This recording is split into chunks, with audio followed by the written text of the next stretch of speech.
take any of the Ghanaian doctors here to America. Immediately they are winning awards in their hospital. Immediately they are doing Ghanaian engineers, Ghanaian students. They may struggle, then they are, so we are capable. But we create chaos in Ghana so that what we are capable of is not realized.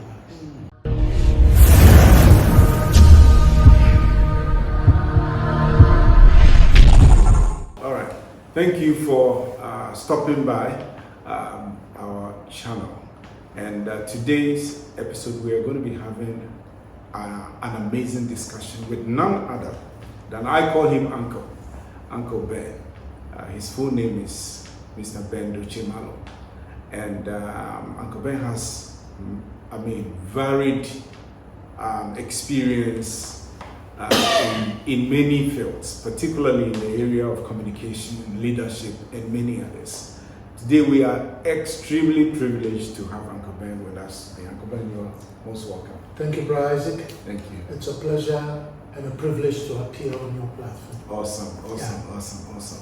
So I wouldn't want to even go into the normal question route that I would normally go, doing a lot of introduction here and there, but I would want Uncle Ben to actually he's going to introduce himself. So my first question is, Uncle Ben, I know that you work at the United Nations. You're a chief editor at the UN. I think you call it UN News, right? Which is amazing. And you've had previous experiences at the BBC. Yeah. My question is, how did a Ghanaian young man manage to travel through those corridors? Sorry about that. Manage to travel through those corridors. Can you share your, quick snippet of your journey from Ghana through BBC and now being a chief editor at the UN? It's incredible. I'm fascinated now. Okay. Thank you again. I plead for everyone who watches us or listens to, by the grace of God, just get some nuggets. Number one. Number two, anything that I'm saying here, it's all under the grace of God. I'm not saying this as a religious person, but when I give the reasons, you will know why this village boy, right? I'm a village boy from a farming community in the southern part of the Volta region, a village called Ohabu. Ohabu's claim to fame for many Ghanaians is the fact that Kwame Nkrumah established one of the agricultural colleges in my village. My grandparents, great-grandparents gave the land. So for many years, there were 3 agricultural colleges in Ghana: Nyampala Agricultural College, Kwadaso Agricultural College, and then Ohabu Agricultural College. So I grew up in this government agricultural setup with an agricultural college, with a state farm, with a crop research institute. So you have Ghanaians coming from all over the place. So I was exposed to this multi-ethnic environment, the children of people from Brong-Ahafo, Ashanti, Frafra. We were all in primary school together. So I'm from Ohabu. So I did well enough in school to pass the common entrance to go to secondary school. Written exams, I could do well. In primary school, I was consistently a few times the number 1, so they jumped me one year, and then another year they jumped me in. But my spoken English was not good. By the time I was in Kitasco, right, my grammatical mistakes in Kitasco were being used by one or two of my classmates to tease me. Yeah. Oh, that's unbelievable. Oh, no, it was bad. And I say this, when I say the grace of God. That's what it means. Okay. Let me give you the fact. Maybe you are intellectual, you're rational, you don't believe in God. So in Kitasco, poor spoken English, breaking pots, as they say in Ewe, which means your grammar was all over the place. But if you ask me to write, I'll write and pass exams. And I said somewhere today, if a so-called prophet had come to Qatar Secondary School, morning assembly, or a prophetess, and say, look, all of you here in this sandy campus of Qatar Secondary School, I see one of you, a few years from now, you will be speaking to millions of people, not from Ghana, but from the Bruchiri or Abluchi or Yehuda. Look, even I, at morning assembly, I will pinpoint 2, 3, or 4 people who I will say, no, patience. This prophet is talking about it, because there were people working from Datus Preparatory School, all other top schools whose English I admired. I wish I could speak like them. So for this guy who couldn't speak English well in guitar school to end up not in GBC, but at the BBC, you have to say that that's not the way it's supposed to go. Wow. Number 2, I'd never set foot in a studio in Ghana before I found myself in a studio in London. I'd never set foot in the compound of GBC, which was the main broadcaster at that time, until I ended up in the studios of the BBC. Wow. So when I talk about the grace of God, how do you explain that this guy, okay, number 3, I never studied journalism or broadcasting. You're kidding me, right? Yeah, I actually studied mathematics in Legon. For my degree, mathematics, statistics, computer science. So if this guy ends up at the BBC speaking to millions of people, right? How do you come from here to there? You make sense of it. Yeah. Wow. So when I say my journey from Ohago through Kita School, Maoli School, University of Ghana, Legon, University of Glasgow in Scotland, BBC, from BBC to the UN, when I explain it this way, just be fair, look at what I'm saying. It doesn't go like that. It has to be the hand of God. Wow. So how did you make the transition from these hard sciences into communication? I was in Legon, did my first degree. Legon took me on as a national service person. Maybe because I have these new computer skills, and they didn't keep me in the department. I ended up at the registry serving the vice chancellor and people in that administrative setup. And by the grace of God again, Legon gave me a scholarship to look for a school to go and further my studies. In the meantime, I developed a passion for listening to the radio. In my village in Ohago, you'd be fiddling with the radio trying to find GBC. There was a time GBC signals were so poor. As you're fiddling there, you come across this station and somebody is speaking very sleek English, and then they are mentioning Ghana, they're playing a Ghanaian music, Nigerian music, and you find out this was a top Sierra Leonean broadcaster called Hilton 5 on Network Africa. So your dial stays there, and then once in a while, I will write letters back to what they call talkback. He said, oh, that program you did, why did this person do this? You offer some criticism or some suggestion. And then you are in the village in Ohago, you tune in again, listening, and then, oh, we've got this letter from Ben Dutsi Malor in Ohago. Then you are there, you're startled. Oh, somebody... You actually read my letter. Yeah, I'm validated. My views from this village to London, where I've never set foot. So I had that passion. And so when I got the scholarship to go to Glasgow University, one of the things I did in London, that if you know the geography of the UK, London is like Accra. Glasgow is like Tamale up north. So I passed through the BBC studios and they said, oh, you are the guy who used to send us letters. By the way, when they read your letter, they sent you a BBC pen, a BBC t-shirt or some other things. So you had an incentive. Then I was just there in Glasgow, finished my master's. I was there. There was this FIFA Under-17 soccer tournament that was hosted in Glasgow. And these people I met on my way met in London on my way to Glasgow, then said, oh, we will not send somebody there for this, it's the young kids. This very energetic guy who passed through here, you see there, if he watches the matches, then after the match we will just interview him. That is how my BBC career started. I will go watch the Ghanaians playing in this FIFA Cup, Neo Date Lante. Yes, I remember. And all these young is it under 17? Under 17. So they go play the game, then I'll get a call on a landline. I don't think even mobile phones were there. And then they will say, Ben, how was the match?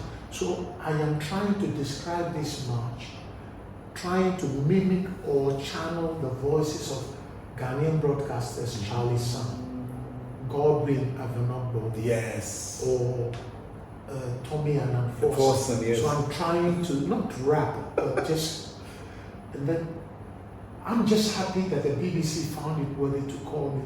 I am on the phone describing the thing, they do a short interview, bam. Next thing, people are writing the letters, oh, we heard you on the BBC. Fine. Then the BBC sends me a check, £45. Wow! I wasn't expecting money. So I finished my course in Glasgow. Glasgow gave me a teaching assistantship. I made a little bit of money. I came to London to say, look, I'm leaving, going back to Ghana. They said, oh, okay, we'll give you some 2-week training. 2 weeks became 3 months. After 3 months, they gave me forms to fill that we need to recruit you. Wow. Then I'm torn morally. Legon sponsored me. Yes. I need to go back. Long and short of it is, I filled the forms anyway, but I came back to Legon. Okay.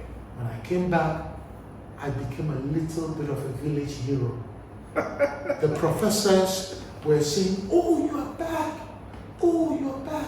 When we send people and they go, they don't come back. And I didn't know whether I developed a chip on my shoulders, but I just felt vindicated, and it was so nice. Wow. Not knowing the forms I'd filled at the BBC, they were processing the thing. So I came back 9 months. BBC sends me 3 things. Here is your visa to the UK. Here is your work permit. Wow. Here is your ticket. Okay. And then 4, here is the terms of the conditions. I think I was going to be paid like £29,000 a year. Right? That was a lot of money back then. But guess what? This your brother who had freshly become born again, morally, I became torn. How could I come back? Everybody is hailing me for having done the nationalistic, patriotic thing. Now the BBC is offering me this, and I'm just going to go. How could I let them down? It took one of my brothers, he is the family head now. He said, Ben, even if you stay in Legon for the next 10 years, what will your salary be as a professor? He was just practical. I was morally driven, highly morally driven. Long and short of it is, the flight was on maybe June 12th, Friday, until Wednesday when I went and sought advice from a key person called Agamabanga. So and I went there shaking. He just said, come down, go and get a leave for 1 month. When you go, if it's working well, then stay. If not, you can come back. Yeah. And if it's working well, just write to us and say the reason. Yes. I thought he would reprimand me. So I came back to the BBC, I think in 1992, June. And the rest is history. Wow. So I ended up at the BBC. They trained me. I learned from my bosses. I learned from colleagues at my level. I learned from even people below me, people who in the pecking order, they would, So that is how I ended up at the BBC. That's amazing. And then from there to the United Nations, I'll just fuse this together. Your work at United Nations. So how would you describe, right now you're at the UN, how would you describe a typical day, your typical day at the UN? Particularly how that impacts global communication. Typical day for me and for my teams. Yes. By the way, UN News is prepared in 9 languages.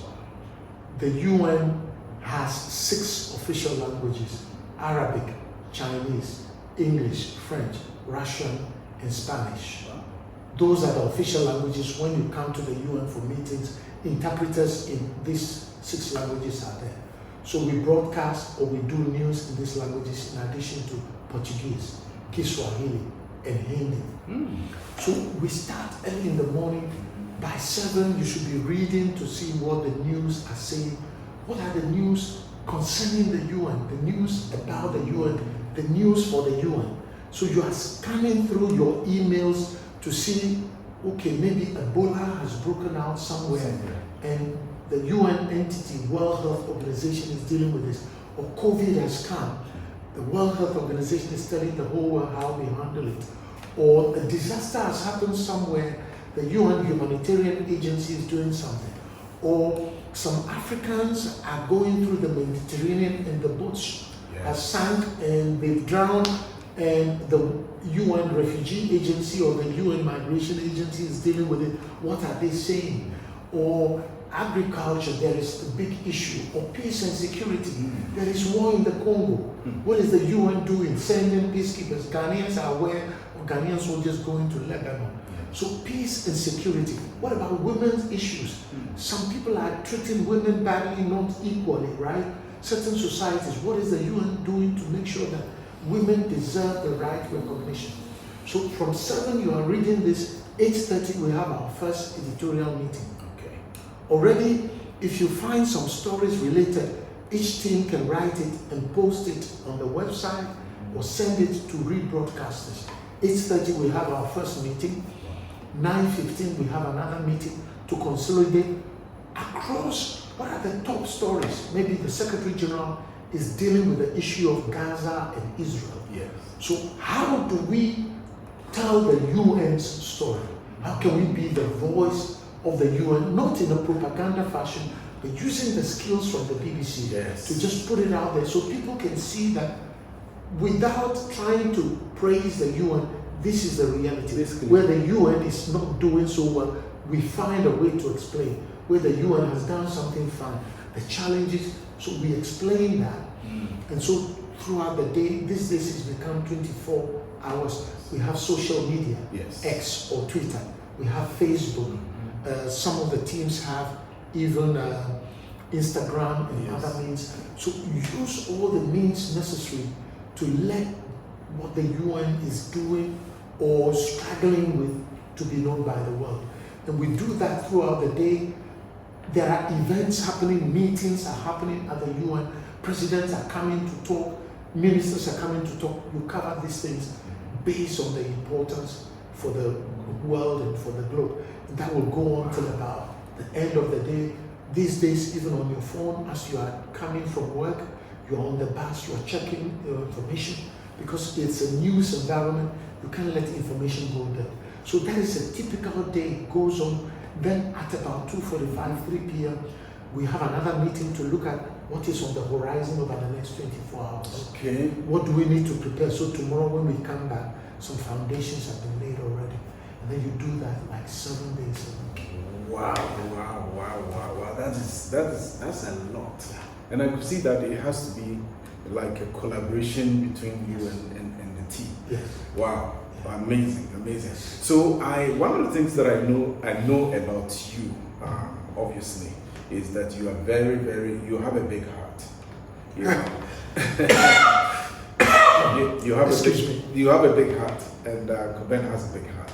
I know there are certain charitable initiatives that are very dear to you, and I would want you to talk about what charitable projects you've been working on over the past couple of years.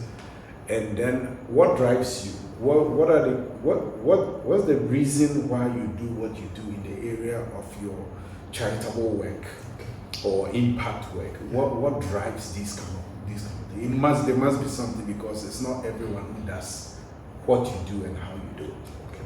First of all, like I said, I'm from this village, Ohago, in the Volta region of Ghana. I went to school without shoes. My widowed mother was selling fish and also farming the lands that my father left. So I know what it's like to be in a certain environment. And then God used people to show me kindness and help me to do more. Yes. So Today, I may not have all the money in the world, but any girl, by the way, I had sisters, they didn't get the opportunity to go to school because school was away. Nobody wanted their girls walking to and fro. Yes. My sisters are successful in their own right, but they didn't go to school. I don't want any girl now in my village to just finish school, stay there, get pregnant, and start having babies. I don't want any boy in that school not to get a little bit of help that probably I didn't get when I was growing up in the village. So, our late former Vice President, Kwesi Bekwe Misahata, yes, I know, visited my village, Ohabu, in 2015 because my mother died. And in August that year, he came to mourn with me. It was very humbling. I tell people that, look, God forbid, if something happens to me now, there is no guarantee. A vice president will come to my funeral. My mom, at 95, had a whole vice president come to her funeral. I couldn't have asked for more. Then when he came, he said, oh Ben, stop telling us you're from a village. The road I traveled on from Accra, and the one from the main Accra Flower Road, 5 miles to your village, everything looks fine. So I said, oh, Mr. President, but I'm struggling to support the school and do this. Then he just said, oh, maybe we can do something. My wife does libraries. Okay. So he planted this idea. Before we could carry this through, Kwesi Bekwe Misahata passed away. And so it is like my dream, our dream, is dying with this man. But the wife, we went to share our condolences with the wife. And the wife just said, Ben, my husband committed to this, we are going to do it. And I was thinking, how, where? And because she said, well, I've done a similar library in Mamobi, somewhere near Kalkuri Junction. As you leave me now from coming to mourn with me, go there and see what it is. This light is a 4 square place, 30 feet by 30 feet. If you do a building like that, you find a building like that in Ohamu, I will come and fill it up and it becomes a library. Oh, wow. So she's telling me this. Another mourner came and said, oh, where are you sending them? Did you say library? This man says, I have a foundation. They should add a computer lab to it. So instead of just a library with books, you have a library and computer lab. Yeah. Now where do I get the money to put up the building? There is nobody in the village with capre or whatever to do anything. But God has been awesome. So I left Mrs. Misahata. I rushed straight to my village, to my eldest cousin who is the head of the family. I said, this is what Mrs. Misahata said. She said, if we build it, she will fill it. So first of all, where is the space? As I left the village, instead of coming straight to Accra, I made a detour through Keta, where a very good, generous Christian man, businessman, was at the funeral. So I went to him and said, guys, he said, oh, what are you doing? I said, oh, I came to the village because Mrs. Misahata said, if we get this building, she will come and fill it. So this is a funeral. I'm with him and the chief. And there was music and noise around. And this brother, I don't know from where, just said, I'll give you 1,000 bags of cement. Oh, wow, that's significant. Okay, so first of all, I'm thinking that I didn't hear right. I've helped, by God's grace, I've assisted other people. Yes. I have never given 100 bags or 10 bags of cement. I've done other things worth that amount. So I said, oh, when I could, so did you mean 100? I said, no, I mean 1,000. So right there, I called my brother back in the village and said, I thought I was going to raise all this money. This gentleman is giving us 1,000 bags of cement. So he also went quiet. I said, oh, Afo, are you there? Afo means big brother. Afo, are you there? He said, yes. But he said, Ben, did you say 100 bags? No, I said, no. Afo, I checked with him. Here he is. Talk to him because when I'm gone, you have to deal with him. And the two of them, and this man fulfilled his promise. He said, there is a nearby town. I know somebody who owns a cement shop. You will just take a book. When you need the cement, go and collect. I will pay you. So he didn't just offer. He made a way as to how this was. Because he gave me that power, I went back to the UN, borrowed money from my bank, and said, look, you can't have this man give 1,000. And not... There is nobody in town, so let's start the work. And that is how God brought people. We built the place. This is in the field. People gave us free computers. And today, no child from my village and the neighboring schools, because we didn't do it just for my village. Every nearby, they have a timetable. Other towns come, they will also have a go at the computer. We say use them. If they get spoiled, we'll replace them. Don't cover them with them. Let the kids come and play. No child in that community will come to Accra and be looking at the computer like a strange. They cannot say, we've never touched a computer. We don't know what a computer is. And that is how it's going. And by the way, suddenly the results have improved. More of them are qualifying for secondary school. And that presents another good problem. We have to find money to make sure when they pass, we push them. Yeah. Wow, this is excellent. So it is to give back. Yes, this is to give back in a quiet way. People contributed. I want to say this. I just put things on Facebook. People will say, look, I'll give you books. Yes. I'll do this. Yes. I'm contributing this. And God brought people alongside. Wow. And what I couldn't do by myself. Yeah, God brought people. People give 5,000. You know, several of them. Some people were in the US. Some, my old colleagues at the BBC, they just saw things. They send money by Remitly or whatever. Yes. Yeah, they wanted to be part of this. And I feel accountable, I feel indebted, I feel responsible. Yes. Every time I want them to see that what they did 5 years ago when we opened the place is still working. Their money has not gone to waste. Yes. The children's lives have been transformed. Wow. Hey, just wanted to do a quick pause to tell you about an exciting initiative that I'm a part of. And that is a platform called Find Diaspora Experts. This platform makes it possible to find and connect with world-class African diaspora professionals who bring global knowledge and deep African cultural insights. So whether you are an individual or an organization, you can connect with elite African diaspora experts and get advice over a video call. Just that simple. So visit finddiasporaexperts.com to get started. So let's jump back into the episode. Thank you. Wow, awesome. I mean, just to even talk about, just recently, I saw one of your posts about, I think it's a public school, I think kindergarten. Yes. And they didn't have furniture. Yes. Ben went there, yes. And I think as of now, plans are far ahead to... Somebody has sent chairs from the US. Wow. She just linked me and go to them. I pick 50 chairs. Today, somebody also said, in fact, Mrs. Emisata saw that video. Oh, wow. He said, Ben, find out about the benches. Get the estimate for me. One sister in Canada, she doesn't want to be mentioned. Somebody saw the video and said, oh, why are some of the children...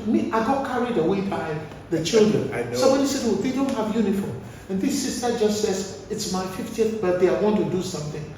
And the uniforms for 40 children, it's about 3,000. The local tailor is going to do it. Yeah. The money circulates locally.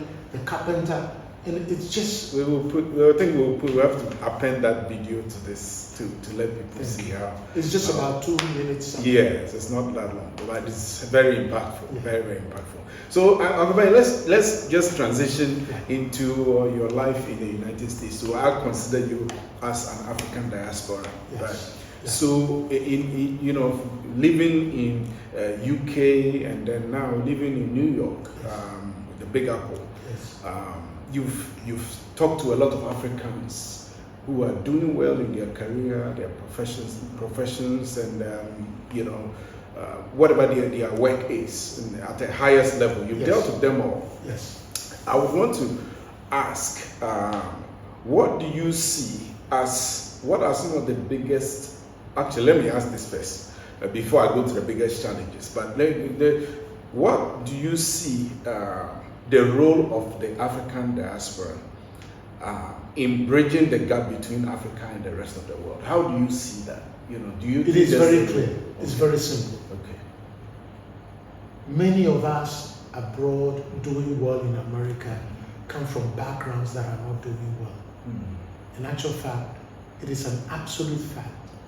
Many of the Ghanaians abroad, whichever country they are in, Nigerians, Africans, Liberians, they are sending a lot of money back home. More than any investment the government is getting, any government is getting. Yeah, so remittances, as we call them, money, paying school fees, sending for health reasons, buying computers for people to go to school, contributing to family needs and all that. The last I checked, Ghana alone, I think Ghanaians abroad were bringing back more than $4 billion a year. That's a lot of money. Yeah. Wow. So every Ghanaian, every African abroad feels a sense of responsibility to help somebody back in. Wow, some of them are living very tough lives. They're just living in a small room. They want to save money. Some of them want to build houses. Some of the monies they are sending, buy land for me. Some of them, the land is not bought. You say, build house for me. Somebody is tricking you. Yes. We are all learning about these things. So they send monies back because they want to build. They have this dream. When I go and I save money, I want to change the mud brick house and the thatch roof into something for the family. Yeah, it's a necessity. So they are sending monies back. At the same time, they want our countries to be developing. They want the leaders back in Ghana, Nigeria, Kenya, Uganda, Liberia, Sierra Leone. They want these leaders, the people we put in authority, to be like Kwame Nkrumah. Sacrifice for the people. Die for the people, not because you want a name to, but you change and transform more lives. You don't go into public office to just go steal money to put in your pocket. In some situations, the nation's money is depleted, but your pockets are full.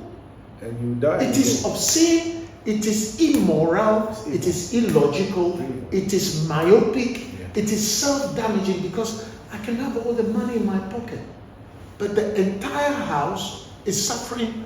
Field is not collected. School children are not getting the buildings, hospitals and clinics, because the money that is meant to be used, somebody has collected millions of dollars in cash and put it in a house somewhere in Abelembe. So they want leadership so that they can continue to bring these things. When they come, electricity is working, water is working, the roads are working, things are in order. Some of us, we suffer from a disease I call Ghanaitis. Tell me about that. Ghanaitis is that I am on a 12-lane motorway, or we call it highway in America. 6 lanes going, 6 lanes coming. And I am enjoying the smoothest ride, but about 30 minutes inside, my thoughts, my imaginations are about the road from Accra to Kumasi, the road from Cape Coast, Takoradi, going to Aflaud, and I am thinking, if I could carry this 6-lane highway from here and take it and plant it, this is what I would do. So many of us, the good things we see abroad, we want these things back. We don't know how, but we want these good roads, not as a luxury or a show off, as a necessity, because when there are good roads, the prices of traveling and goods in the transportation will go down.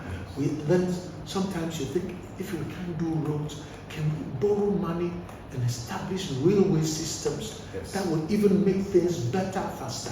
So many of your brothers abroad, they want our countries to succeed. Wow. They want our countries to do well. They want to contribute. But sometimes we have these challenges. Yes. So and I'm glad we segue into that. So what in your view or in your mind, what would you consider would be the main challenges that diasporans face when they try to connect back home? When the diasporan is there, he or she slots into a system. And by the way, I told somebody this weekend, we Ghanaians, we are capable. This person I was speaking to was an African American who has located here. And she was frank as a lover of Ghana to say, you are capable, but people don't make you able. I say we are capable before. Take any of the Ghanaian doctors here to America. Immediately they are winning awards in their hospital. Immediately they are doing Ghanaian engineers, Ghanaian students. They may struggle, then they are, so we are capable. But we create chaos in Ghana so that what we are capable of is not realized. That is so true. Yeah. So your Ghanaian brother or sister abroad is having this struggle. They want Ghana to succeed. They want Ghana to do well. They want our people to rise. They want the good things they are seeing here to be here. But then they find out that the most admired, prominent people in Ghanaian society are not Patrick Ewua, who has established one of the best universities in Africa. The best. They are not, who is the best real estate builder in Ghana?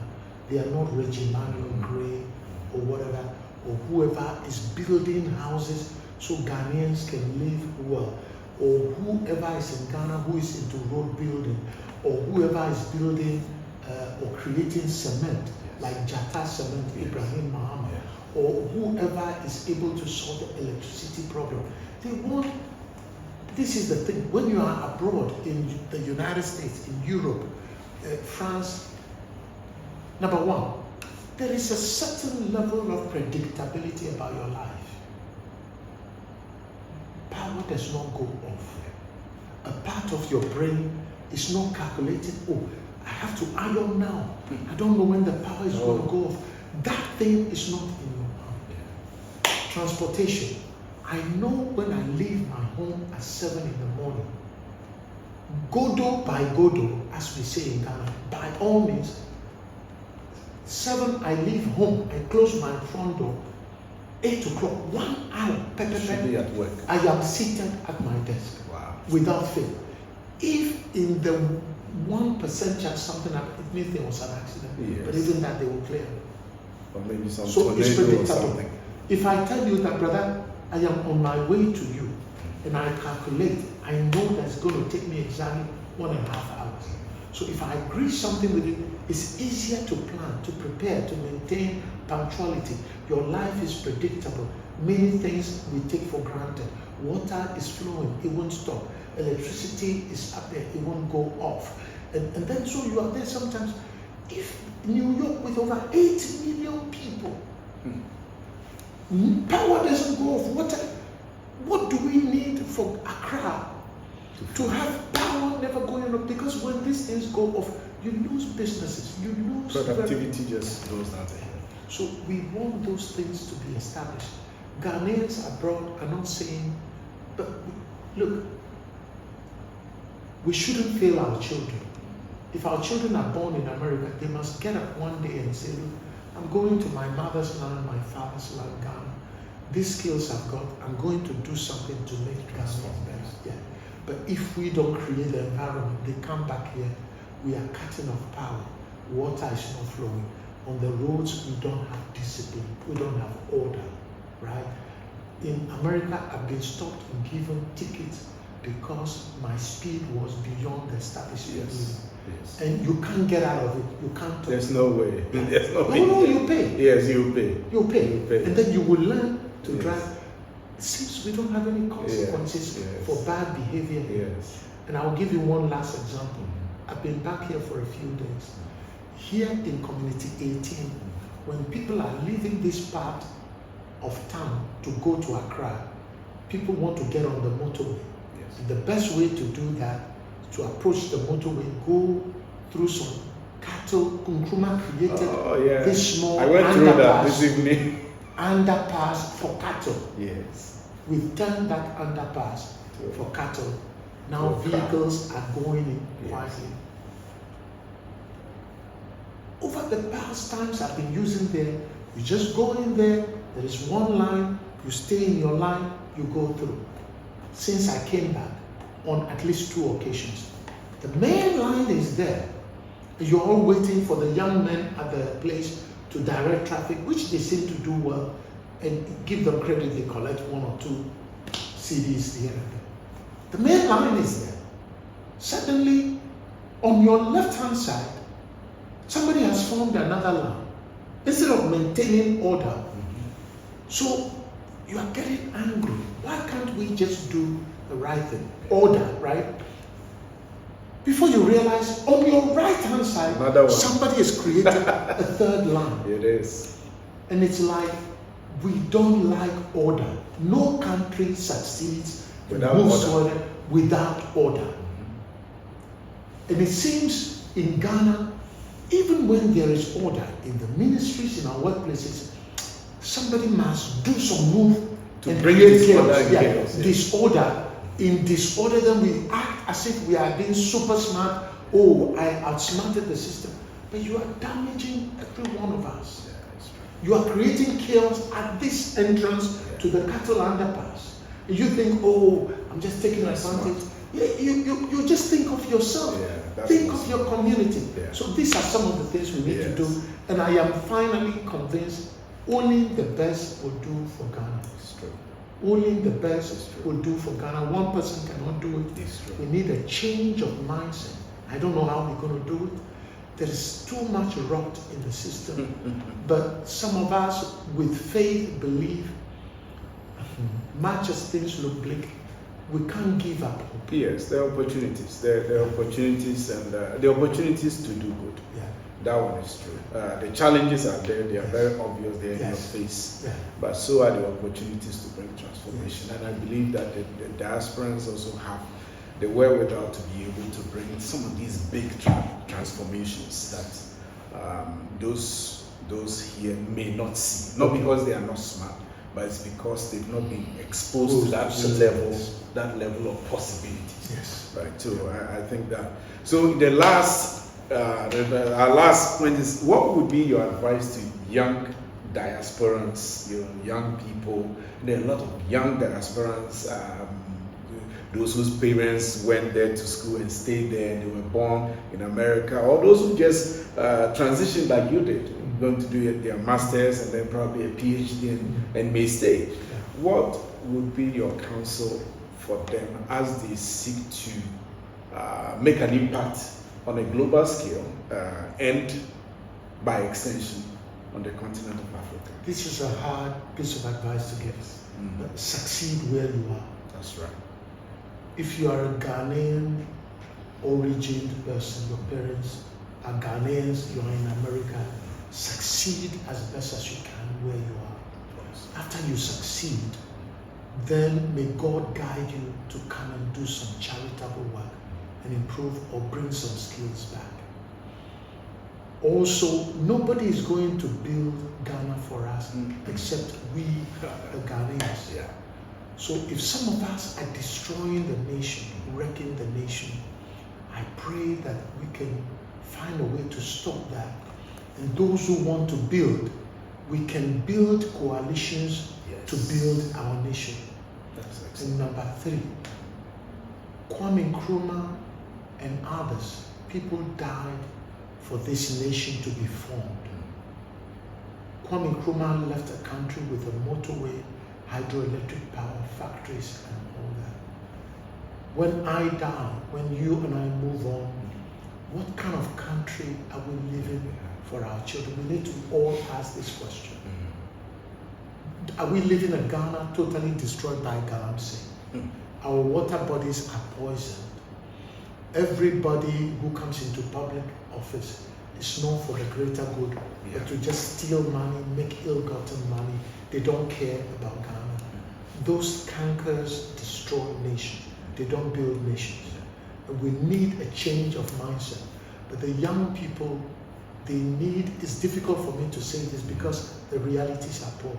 How to immunize themselves with a certain level of dogged faith, unbendable hope, that's right, and a supernatural belief that despite the failure of humanity in Ghana, we can't give up.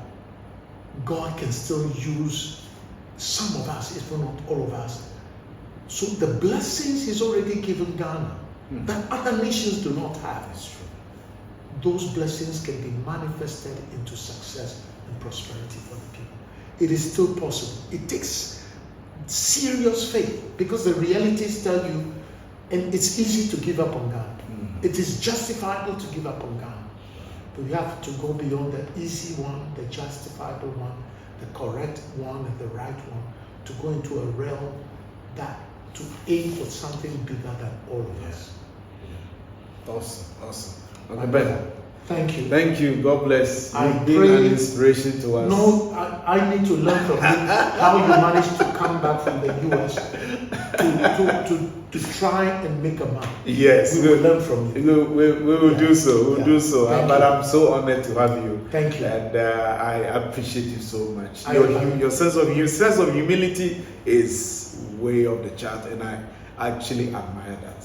Really? Yes. No, but this village boy who was selling fish, what can he be? I'm not going to come and tell you that I am from the Prince family. I grew up with all these servants and Yes. all. No, this is the reality. This is what God can do. Yes, I appreciate you so much. To God be the glory. Amen. Amen to that. On that note, Amen. thank you for watching this episode. See you in the next. Bye.